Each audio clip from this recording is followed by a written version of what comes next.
Hello and welcome to day 11. Get your money shit together. And today we're talking about bridging that gap between what you want and what you have. It's that simple. Welcome. And I have a special treat for you today because I brought with me my own book, The Money Makeover. And that is because I will be sharing from it today. As I began to kind of look at this topic, and it turns out I've done this work a lot. So I have a lot of content on this particular area. So what I invite you to do is to explore. This purpose of today is explore. Now I'm going to share with you a few strategies, some that I had in this book and some that I've picked up since then.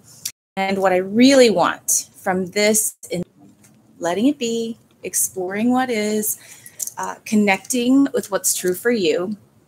And here, you guys know I could give all kinds of warnings because this work is deep and sometimes we get excited and we want to go forward, or maybe we finally cracked through that relationship piece and we want to drive forward. And so sometimes we can get a little bit aggressive. We can get a little bit ambitious about what we can achieve and cause ourselves failure.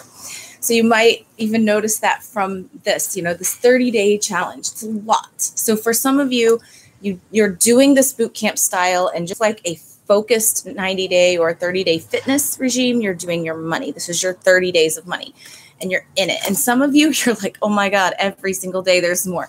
I don't know if I can do this. And maybe you need to slow your pace. So I bring this reminder that the pace you're going is up to you. Daily, weekly, even monthly. It doesn't matter as long as you're doing the work. So when you get this book, you're going to notice that it even has some suggestions in it for you that says, hey, try 2 or 3 at the most, because doing too many can get you overwhelmed. So I wanted to share with you first a couple of excerpts from this. And so this book, remember, is How to Easily Get Out of Debt, Create Wealth, and Leverage Passive Income.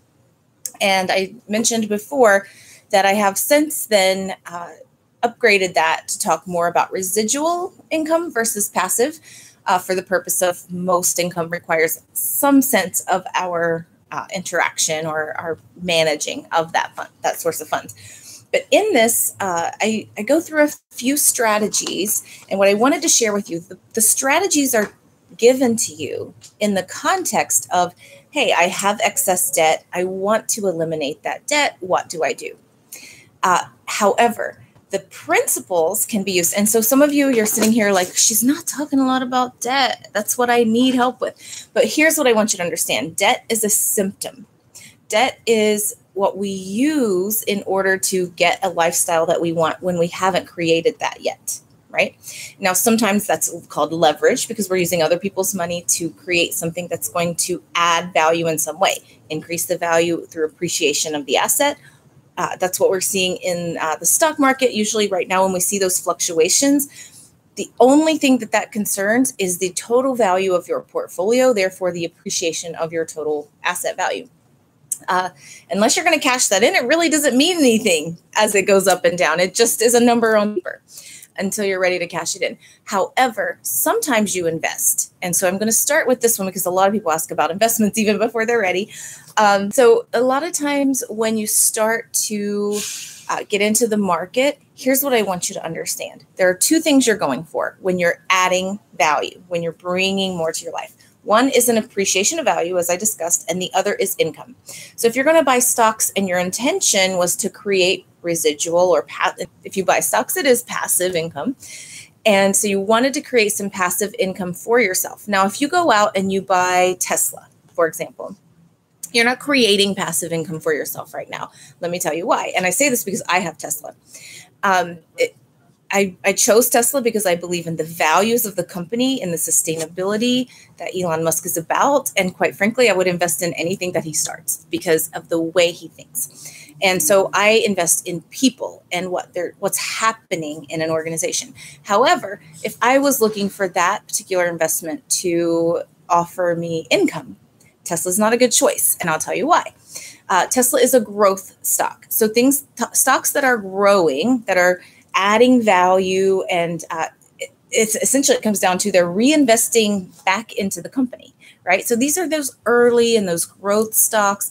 They haven't reached maturity yet. Something like General Electric, which has been around for a long time. Most car companies actually are in this. They're not in growth phase anymore. Tesla just happens to be it's a market mover because it shifted, right? So with the electric cars, we changed the model. And so that company is in its growth stage. So if you're looking for income additions, you want to find companies that are mature. And what those companies are going to do is they're going to pay dividends. Dividends are regular payments, usually quarterly, but not always. It can be annual. It could be semi-annual. It could be quarterly. I've not known too many companies to pay monthly, but they can.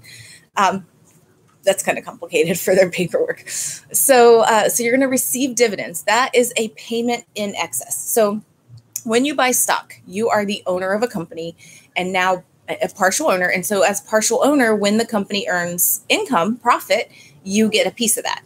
Some companies, growth companies like Tesla, pour that money that they earn, the net earnings, back into the company. And the reason they do that is because they have other things they could do with that money that's going to even expand your value more. And the reason stockholders are cool with that is because they're going to expand my value more. And let's face it, if they give me the $100 that the dividends would be instead of reinvesting it, I'm going to probably go out to a meal, or I'm going to, knowing me, I'm going to buy some books or an instrument with $100. But because collectively as a company, if they keep everyone's $100, they have capital to reinvest. So if a company is reinvesting in itself, that's a growth company. Those are the ones that are going to appreciate in value. But here we're talking about your money. And most of you think, but what about right now? I need cash flow right now. So if you're looking to begin to build a portfolio where you can retire yourself when you're ready, one of the things that you can do to begin adding income for yourself is find those mature companies, invest in companies that pay dividends. And over time, you have enough investment, the dividends are big enough, and you can begin to live on those earnings. Keep in mind, when you receive the dividends, there's a tax consequence. Always Uncle Sam looking to say, how can I get my piece? But there are plenty of strategies legally that you can use to not pay as much taxes. Be aware of that. All right, so one of the things that I brought up in this book, a lot of these were designed to be debt reduction. So the first one is I called the snowball method. And that one is usually when you take the debt with the either small balance or the highest interest rate and you double up or whatever you can. Say the payment is 100 and you make it 150. Anything you can do in your budget.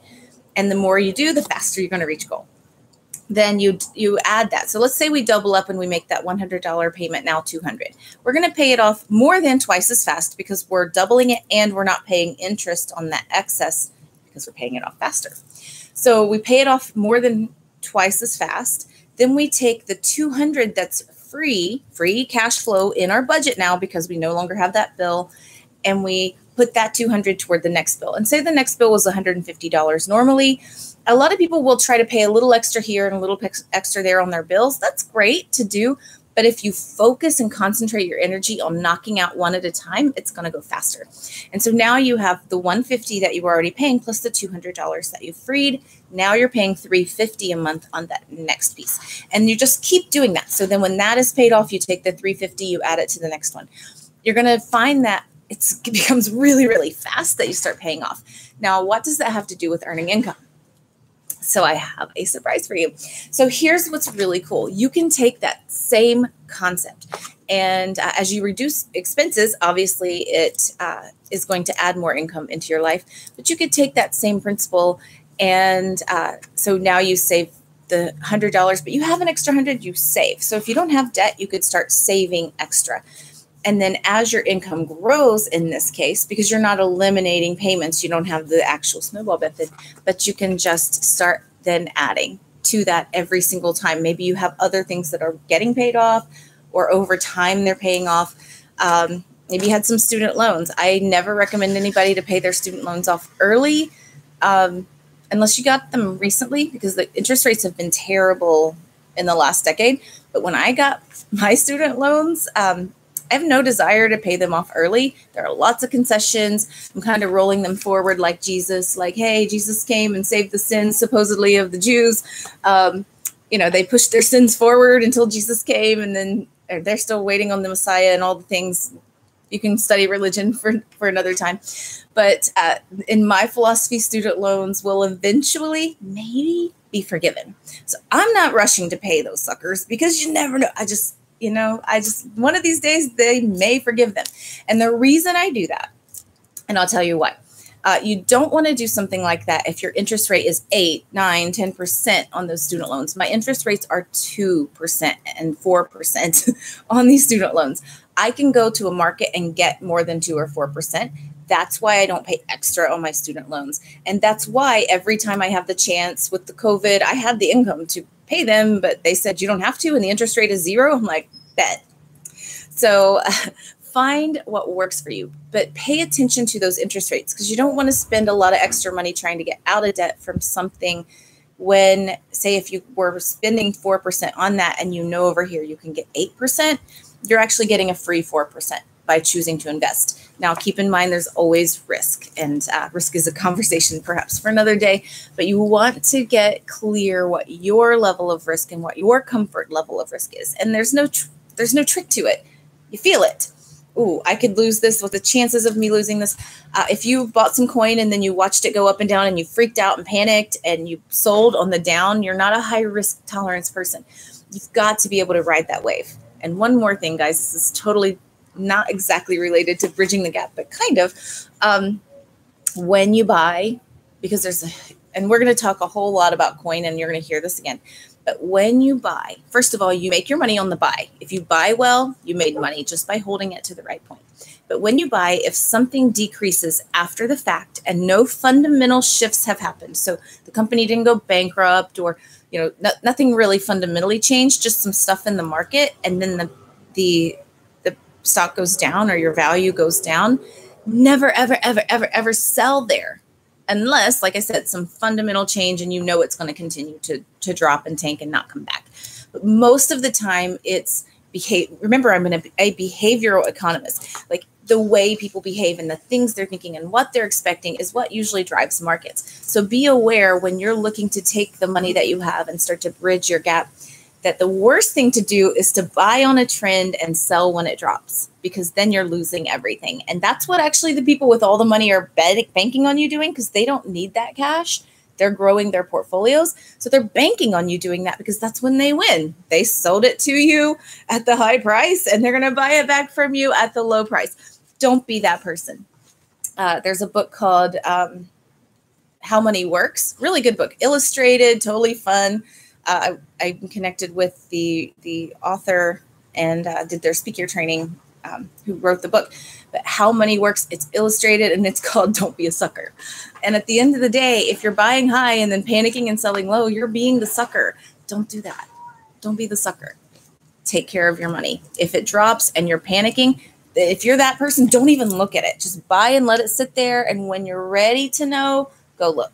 But never, ever look when the markets are bad if you're that person, because you're going to end up panicking, selling. And I have so many friends who say, oh, I had some coin, but I panicked when this and that, or when it dropped, because it's had lots of drops. It's going to have lots of drops. That's called ebbs and flows of a market.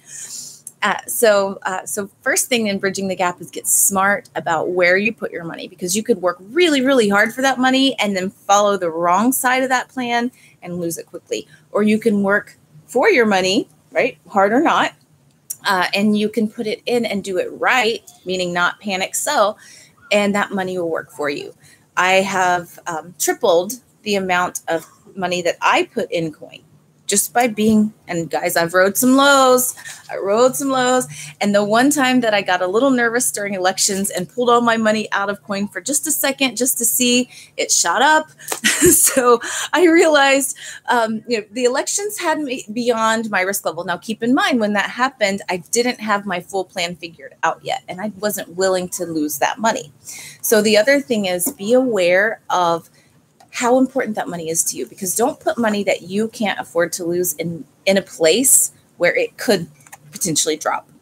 And at the particular time when we were coming into the elections, I had some cash flow stuff, and it was possible, I didn't end up needing it, but it was possible I was going to need that cash in the next month or so, or some of it.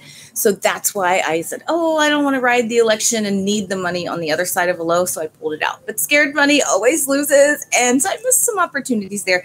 But I actually put just a little bit over in a different altcoin, which blew up. So balanced out. So right now I'm sitting on about, I've 3x'd, if you want to call it like that. So if you put in $1, I now have $3 with coin. And that was just because a little over a year ago, I was working late with a math professor, and he told me a little bit about coin. He showed me the algorithm, showed me why it works, shows me why he expects Bitcoin to go to 100 or even 300,000.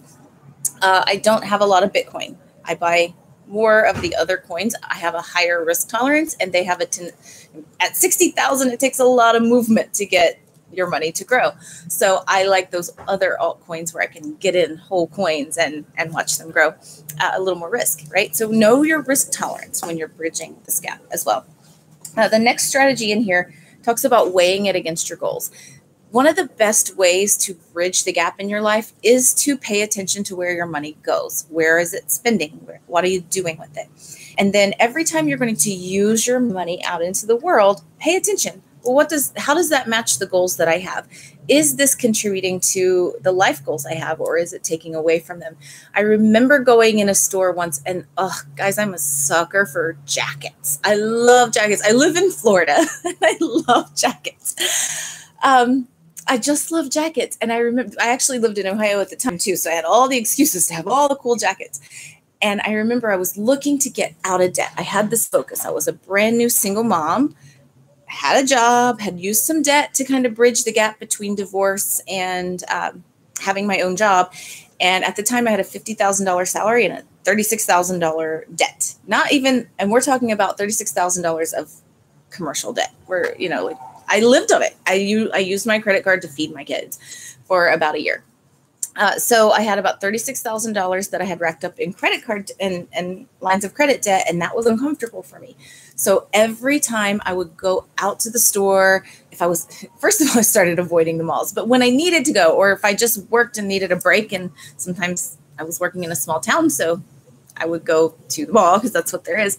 And I would just walk through and I would see things that, I want that. And then I would literally hold them up in my mind. Okay, if I buy the jacket, I have this cool jacket. It's fun, it's sexy, it's whatever. If I don't buy the jacket, and I would literally, for me, I would calculate how much am I actually adding back? Because there's an interest rate I'm paying on the debt, right? And interest rates like that are not great. They were probably between 15 and 18%. Good credit, but they're credit cards. They're just high. And so looking at that and saying, that extra $100 for that jacket is actually going to cost me 42 days. I actually had it down to where I could calculate. I don't think you have to do all of that, but I'm a numbers person, so I like it. So I would know, okay, that $100 is going to mean 42 days or whatever it was. I don't remember now, of extra time that I'm working toward getting out of debt. And you guys, I can't tell you the power and the feeling when I paid off that stuff. It felt so amazing. And I didn't do everything perfectly after that. One thing I noticed as I went back through this book to see if it had value for you guys to bring it forward is I noticed that back then, the principles I wrote, I'm still saying the same stuff. And I'm like, what?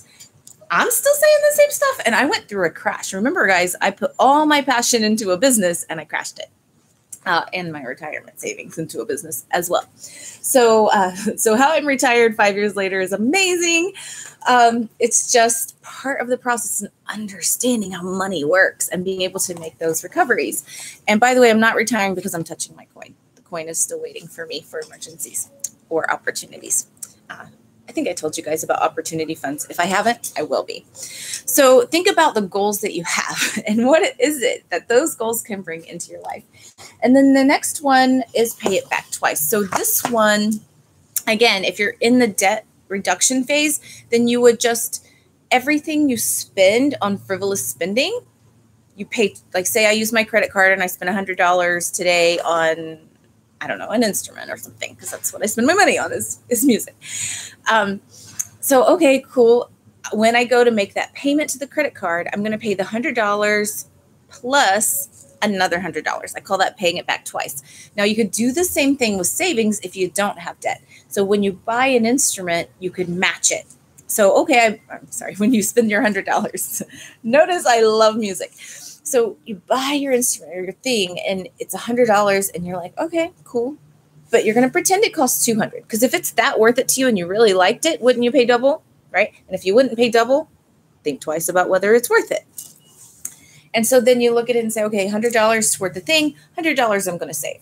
So then you just start a matching process with everything you spend so that it kind of doubles the expense in your mind of what you spent. It lowers the amount of spending that you do, and you feel still as accomplished because you still spent your money on stuff you wanted, and you have more money in your bank, which is amazing.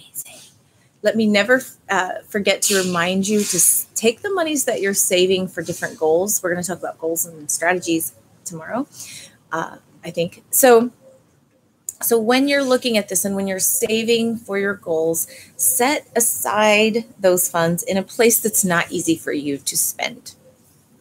If you're not that person and you're not going to touch it once it's designated, awesome. I usually don't touch my savings once it's designated as savings unless something actually happens.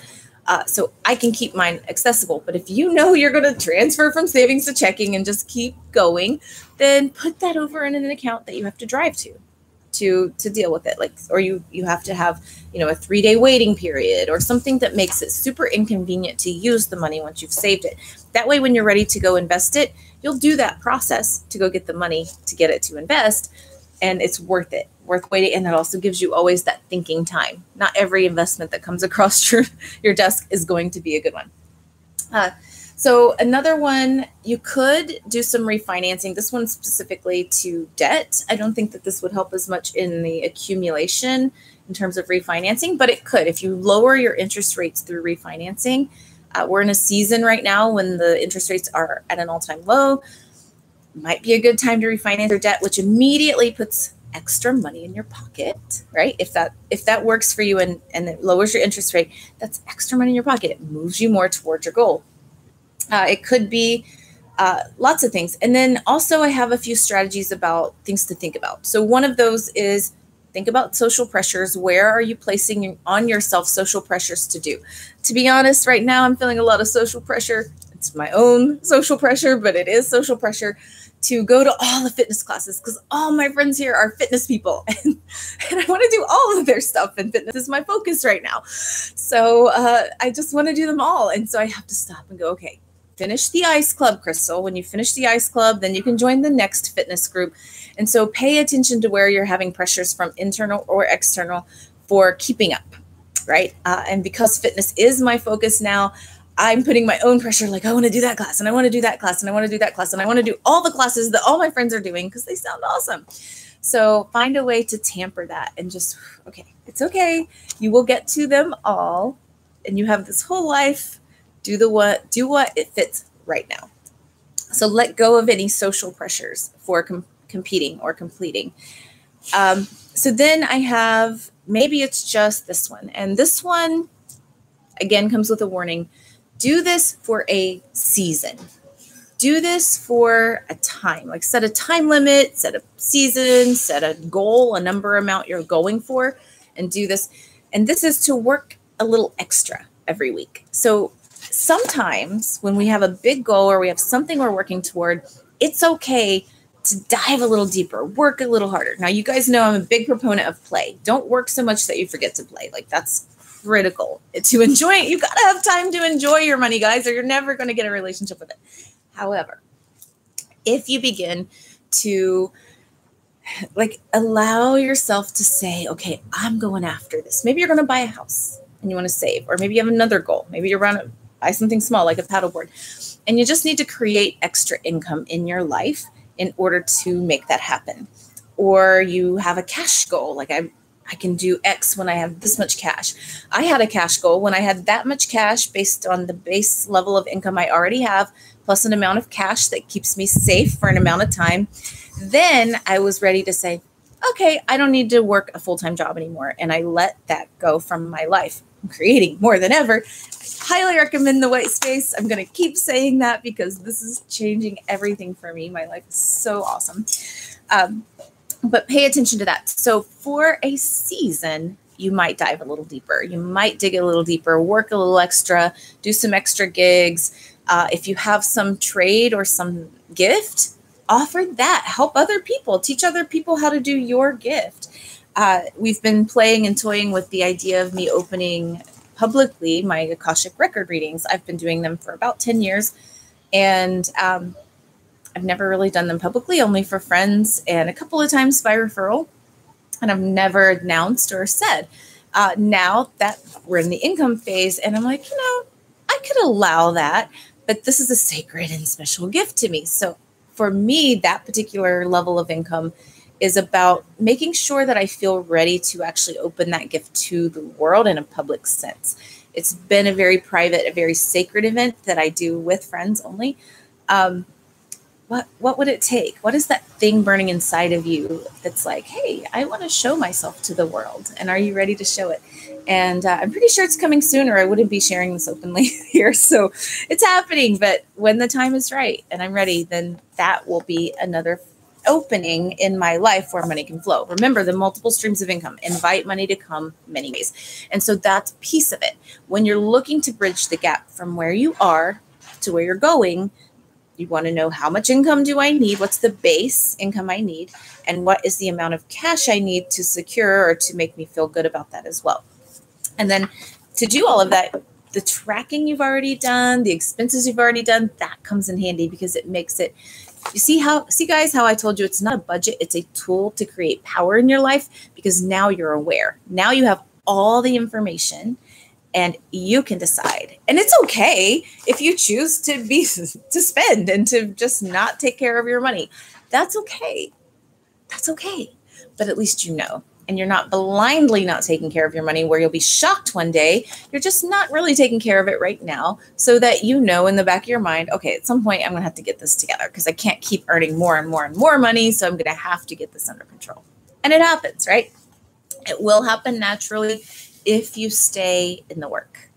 And so what I noticed when I was going through this book, and there are a few more strategies. So I recommend if you're liking these, go grab them. I even talked about finding free money. So ways to find free money in the market right now is all kinds of free money. I have not found any of it, guys. So if anybody out there is seeing this and you're an expert at finding the free money, entrepreneur here, solopreneur, I'm focused on education. Like I am down for free money. Where is free money available in your life?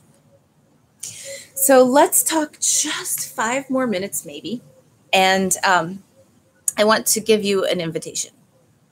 That invitation is to get really, really clear today on that gap.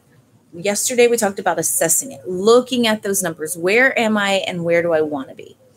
And then starting to think about how would I bridge that gap? So today's goal is all about the exploration. What would that look like? What if I offered this skill or trade? What if I got this extra gig or this went and got an extra job?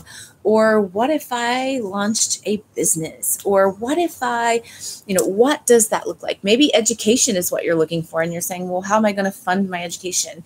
Or how am I going to fund, maybe your education is a little non-traditional. So you have all these learning goals, but no financial aid. That's a common thing as well. So what are you going to do to find the funds and the monies to do what you want to do? And this is the exploration day. What does it look like? What do you want? Think about the ways that you have found money coming into your life in the past. And then in what of those ways would you enjoy doing again? Or could you do easily again? And then how much? Pay attention to how much before you're finished. Because one thing I don't want you to do is get in the trap of making more money. And then you just start to spend more. And then you're not really better off. You're just working more. So pay attention to that as you explore your ideas of what you would do to invite more into your life.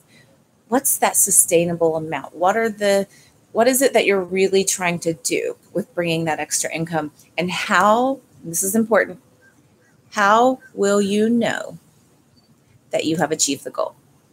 If you didn't take notes today, you might want to go back and grab a few notes. I'm so excited for you guys. I know I'm hearing your stories and I'm seeing that you're taking the steps. I'm so proud of you. You're going deep, so much deeper than I expected when we started. And I'm just thrilled to be here helping lead you in this journey.